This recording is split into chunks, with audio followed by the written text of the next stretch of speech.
On a cold winter morning, New York was draped in an icy cloak, turning bustling streets into treacherous paths. The biting wind forced people to bundle up, hurrying to their destinations.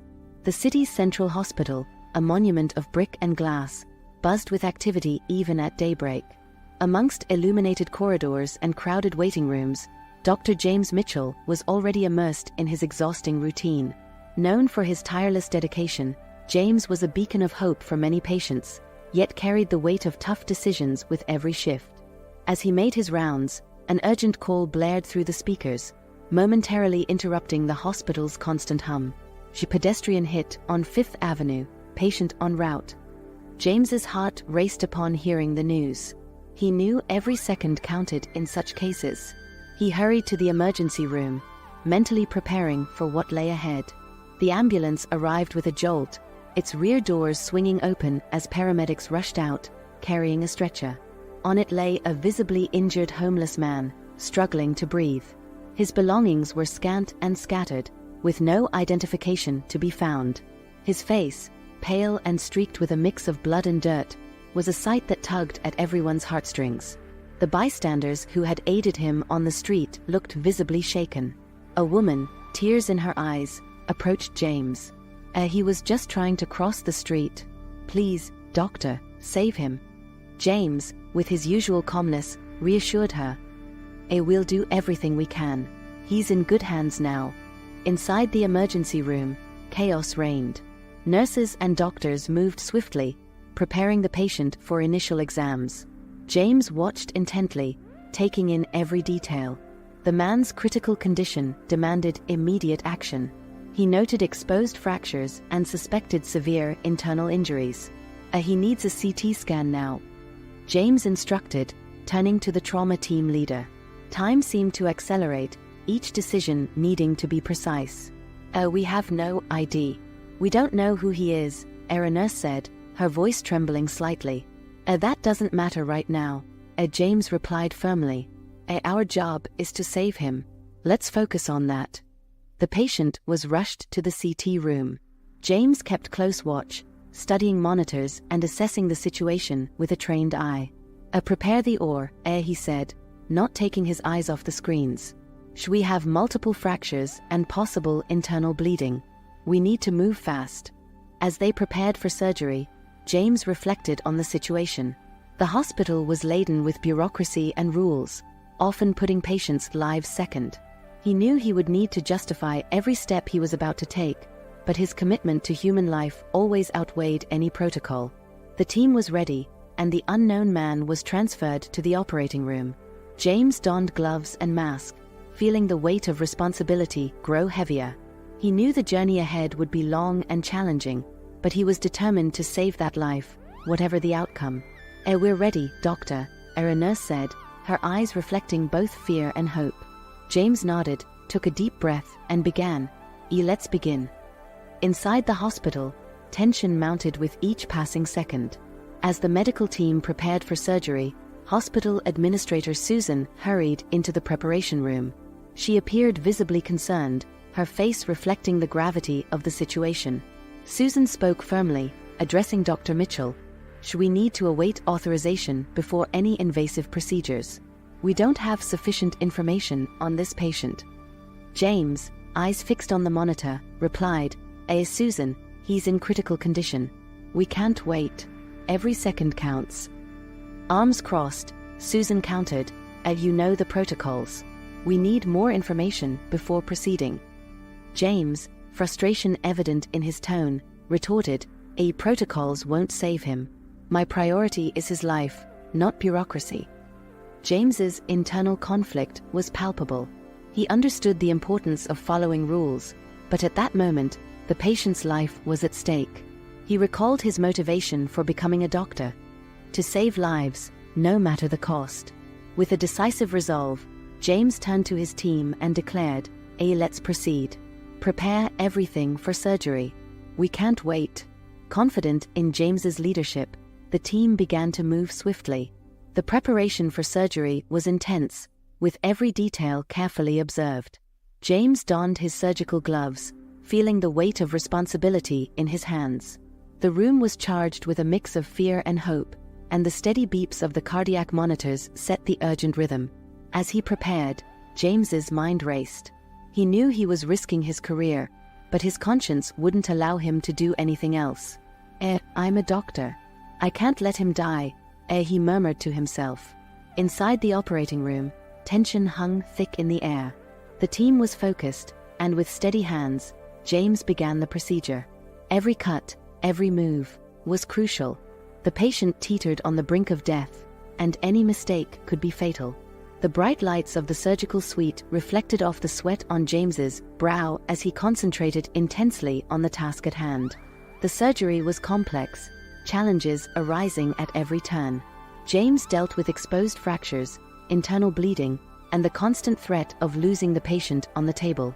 The team followed his instructions precisely, trusting in his leadership.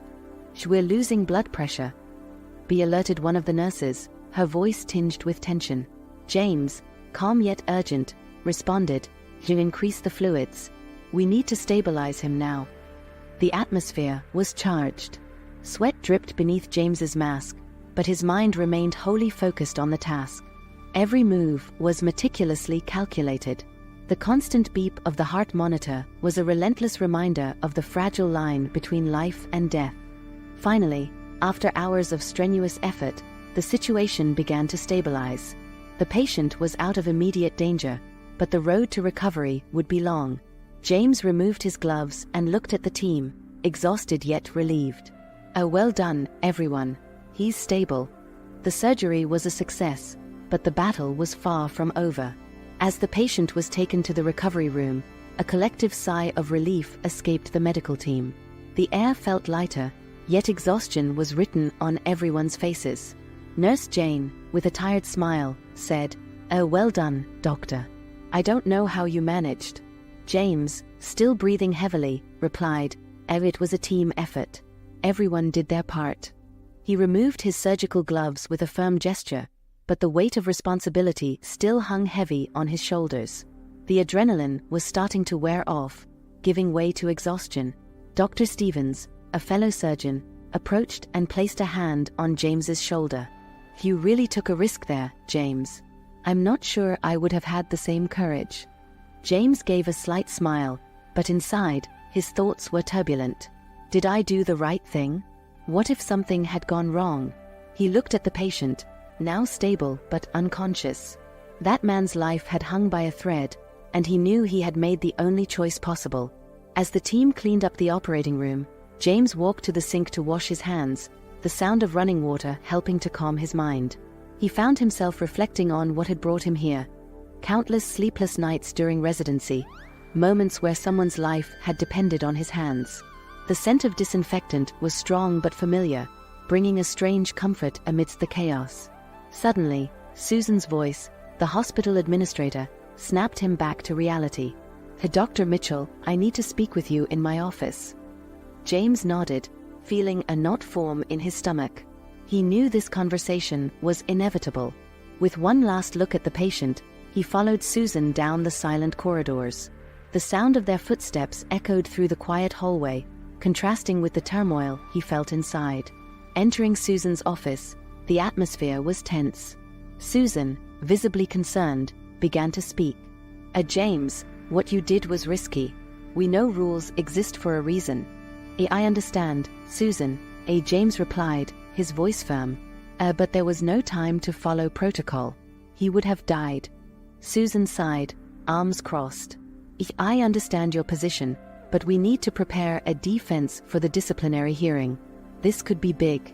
James nodded, feeling the weight of his actions once again. "I'm ready to face the consequences.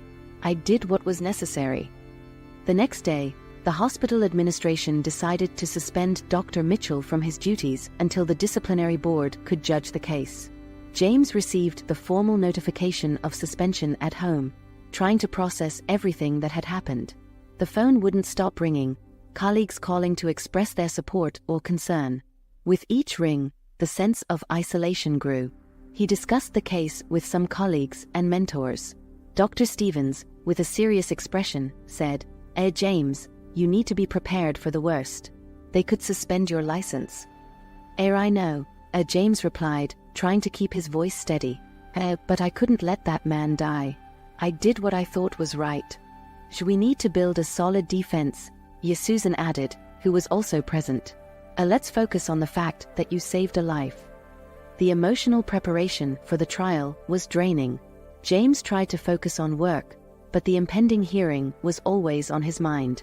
He mentally reviewed every detail of the surgery, preparing to answer all the questions that would arise. Then, the inevitable happened. The media caught wind of the story and turned it into a national scandal. Sensational headlines blared across newspapers. Doctor defies rules and risks career to save homeless man. TV cameras soon appeared at the hospital's doorstep, capturing every detail of the unfolding drama. James tried to stay composed as he was bombarded with questions upon entering the hospital. "Dr. Mitchell, do you regret your decision?" shouted one reporter. "How do you justify disobeying direct orders?" insisted another. He sought refuge in work, trying to find solace in routine, but the pressure was relentless. Every co-worker, every patient, seemed to have an opinion about what he had done. Some silently supported him, while others whispered criticisms and doubts about his decision. Finally, the day of the hearing arrived. James entered the room where the hospital board was gathered. The atmosphere was tense. Susan was there, along with other administrators and members of the medical staff. All eyes were on him. "Dr. Mitchell, you defied a direct order and put your career at risk. How do you justify your actions?" asked the board president, their voice firm and probing. James took a deep breath, feeling the weight of his words before speaking. "I saw a man who needed immediate help. There was no time for bureaucracy. My priority is saving lives. If that means risking my career, then so be it. But I couldn't stand by and watch him die." The board members murmured among themselves, evaluating every word James spoke. He could feel their gaze, heavy with judgment. The wait for their decision seemed endless. The room was so silent he could hear the sound of his own heart beating. Meanwhile, outside the boardroom, the hospital continued its frenzied pace. Life didn't stop, even as James's hung in the balance. He wondered about the patient he had saved. Was he conscious? Was he recovering well? These questions burned in his mind, but he had to focus on the present moment. Finally, the board president stood up. "Dr. Mitchell, we understand the gravity of the situation you found yourself in. However, protocols exist for a reason. We are divided on the appropriate action, but one thing is clear. The life you saved is proof of your skill and dedication." James felt a mix of relief and tension. The judgment was still not entirely clear, but there was an opening for hope. The real battle for his career and reputation was just beginning, and he knew every future step would be crucial. When the medical team realized the man was about to wake up, tension in the hospital intensified. Nurses and doctors around the bed watched as vital signs stabilized and the patient's eyes began to move. Aware of the delicate situation, one nurse discreetly decided to call James. Despite being suspended, James chose to sneak into the hospital to see how the man was doing. Careful not to be noticed, James entered the hospital and made his way to the room where the patient lay. Soft morning light filled the room as James positioned himself beside the bed, anxious to see the man open his eyes. The patient slowly opened his eyes, confused, trying to orient himself. His eyes met James's, who approached with a warm smile. "Good morning," James said gently. "You're in the hospital. You had an accident, but you're in good hands now." The man tried to speak, but his voice came out as a hoarse whisper. Where am I?" "You're at New York Central Hospital," James replied. "You were hit by a car, but you're recovering well." The patient frowned, trying to remember something. I don't remember anything. Who am I?" James felt a chill. The lack of identification and now amnesia made the situation even more mysterious. "We don't know yet. You didn't have any ID when you were brought in." Days passed, and as the patient regained strength, fragments of memory began to surface. James was by his side when the man, with a distant look, murmured, John, my name is John Harris." James was shocked. The name sounded familiar, but he couldn't immediately connect the person to the name. John Harris? He repeated, trying to recall where he had heard that name before. Yes, the patient said, his voice gaining strength each day. John Harris. I'm a reclusive billionaire. I disappeared years ago. The revelation struck like lightning. James felt his heart race. John Harris, the billionaire who had mysteriously vanished years ago, lay in the hospital bed. The pieces were starting to fit together. He remembered the headlines, the conspiracy theories, how the world had wondered where John Harris had gone. I lived on the streets, running away from everything and everyone, Harris continued. I wanted to disappear, but now, it seems life had other plans for me. James couldn't believe what he was hearing. Are you really John Harris? The John Harris? He asked, still incredulous. Yes, Harris replied, with a heavy sigh. And you saved my life. John Harris's story quickly spread through the hospital, causing a stir. Journalists, who were already attentive to James's case, now had a new reason to gather at the entrance. James knew the situation was about to become even more complicated. Determined to protect Harris's privacy, James spoke with the staff about the need to keep the secret.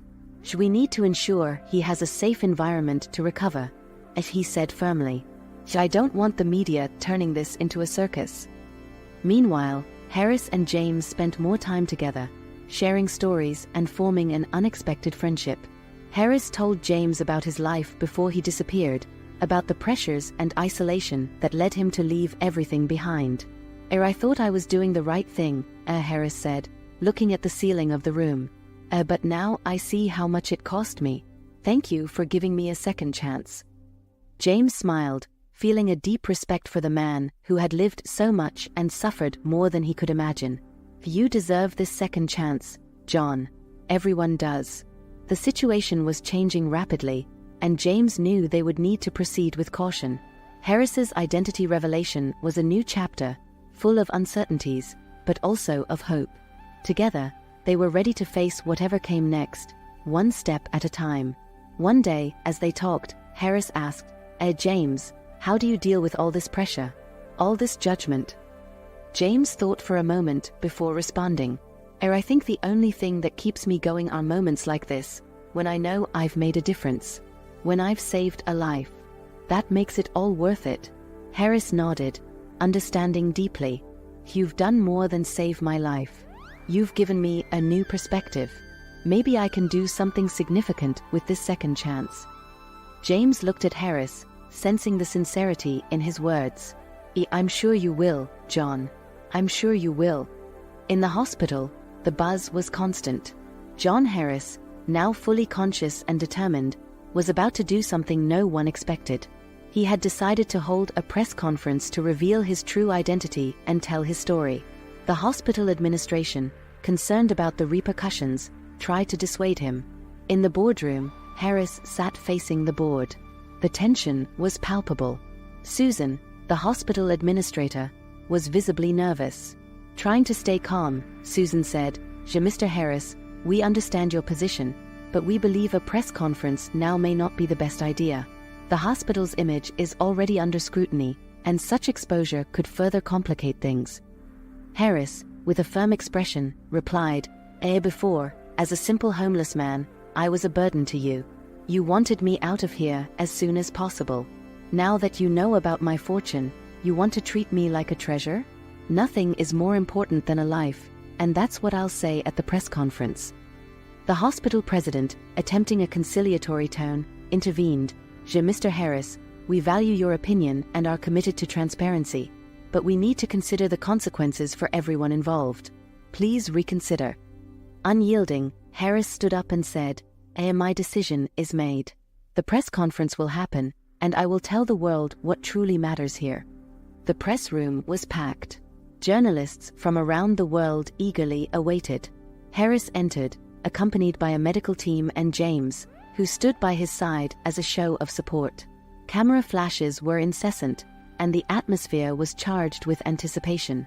Harris took his place at the podium and began to speak, his voice clear and firm. Good afternoon, everyone. My name is John Harris. Some of you know me as a reclusive billionaire who disappeared years ago. What many don't know is that I spent those years on the streets, living as a homeless person. It was a choice I made to escape the pressures of the life I led, but it led me down a path of hardships I never imagined. The room fell silent, absorbing every word. Harris continued, Recently, I was hit by a car and brought to this hospital. At that moment, I was just another nameless homeless person, a burden to the system. But Dr. James Mitchell and his team didn't see me that way. They saw a life that needed saving, and they acted swiftly, despite policies and bureaucracies that could have hindered my treatment. He paused, looking directly into the cameras. I want to publicly thank Dr. Mitchell. He put my life above any hospital's market interests. If it weren't for him and his courage, I wouldn't be here today. He's a true hero. Emotion filled the room. James, standing beside Harris, felt a lump in his throat. Harris continued, I also want to talk about the importance of seeing beyond appearances and valuing every human life. Before, as a simple homeless man, I was a burden. Now, that you know about my fortune, you want to treat me like a treasure. This needs to change. Every life is precious, regardless of status or wealth. Journalists began asking questions, but Harris remained focused on his message. Media reactions were instantaneous and emotional. Articles praising Harris and Dr. Mitchell began to appear, highlighting the importance of prioritizing human life above all other considerations. Pressure on the hospital administration increased. Internally, heated discussions took place. Susan and the board were divided on whether to maintain James's suspension or reassess his situation. In a meeting with the team, Susan said, We need to consider the positive impact Dr. Mitchell's decision had. The community is on our side, and we need to respond to that. The hospital president, though still concerned about the image, agreed, Let's reassess Dr. Mitchell's situation. We need to act quickly to correct any mistakes. But for now, he remains suspended until we have a final decision. Meanwhile, James tried to stay calm.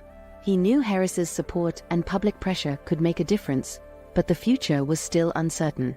The only thing clear was that truth and courage had prevailed, and now he and Harris were ready to face whatever came next, one step at a time. The weeks that followed were intense and filled with uncertainty. The hospital was under scrutiny, the media covered every development, and the hospital administration was divided on what to do with Dr. Mitchell. Finally, the board convened to make a definitive decision. On the morning of the decision, James sat in his apartment, staring at the phone. He knew his career was at stake. When the phone finally rang, he answered with trembling hands. Susan, on the other end of the line, said, James, the board has made a decision. You are cleared to return to work. Your license will be upheld. James felt a wave of relief and emotion. He closed his eyes for a moment, letting the feeling of gratitude wash over him. Thank you, Susan. This means so much to me. Susan continued, We're all here at the hospital, waiting to see you. Come over soon. When James arrived at the hospital, he was greeted with applause and hugs from his colleagues. The atmosphere was electrifying, with smiles and tears of relief. Nurse Jane, tears in her eyes, said, We knew you'd come back. You deserve this. Dr. Stevens, smiling, added, Welcome back, James. The team wouldn't be the same without you. James, visibly moved, replied, Thank you, everyone. I couldn't have gotten through this without your support. He felt the weight of stress and uncertainty finally dissipating, replaced by a renewed sense of purpose. A few days later, John Harris asked to meet with James. They met in a quiet conference room at the hospital. The room was bathed in the soft afternoon light, creating a warm and intimate atmosphere. Harris, with a serious look, began, James, I want to thank you again for everything you've done for me. I've thought a lot about how I can repay you. I'd like you to lead a new medical foundation I'm establishing. It will focus on serving people who lack access to quality medical care, like I did when I was on the streets. James was surprised and touched by the offer. John, it's an incredible offer. I never thought of something like this. Harris continued, You have the heart and passion needed to lead this. There's no one more suitable." James spent the next few days deeply reflecting on Harris's offer. He thought about the challenges he had faced, the sacrifices he had made, and the impact he had always wanted to have on people's lives. It was an opportunity to make a difference on an even larger scale. He pondered the responsibilities and the new possibilities this role would bring. He thought about the sleepless nights during residency, the moments of despair, and the lives he had saved. Now, he could expand that impact. He finally decided to accept the offer. The next day, he met with Harris again to give his response. John, I've accepted your offer. I'm ready to lead the foundation and bring medical care to those in need." Harris smiled, visibly relieved. Thank you, James. We'll do great things together." The following weeks were filled with preparations. James tearfully said goodbye to his colleagues at the hospital, but with the promise that they would stay in touch and collaborate. He was ready for a new phase in his career, one filled with challenges but also immense possibilities. In his final message to the hospital, James said, "This is not a goodbye, but a new beginning. I am deeply grateful for everything I've experienced here and for each one of you. Our work together does not end here. We will continue to fight for life and human dignity, wherever we are." Harris, beside James, added, "We are starting something that can change lives. And we do this with the commitment that every life matters, every person deserves to be cared for with respect and compassion." From a tumultuous beginning, a powerful partnership was born, dedicated to doing good and transforming lives. If you enjoyed this story, don't forget to like, comment, and subscribe to our channel for more emotional and inspiring stories. Turn on notifications to receive updates on new videos. Thank you for watching and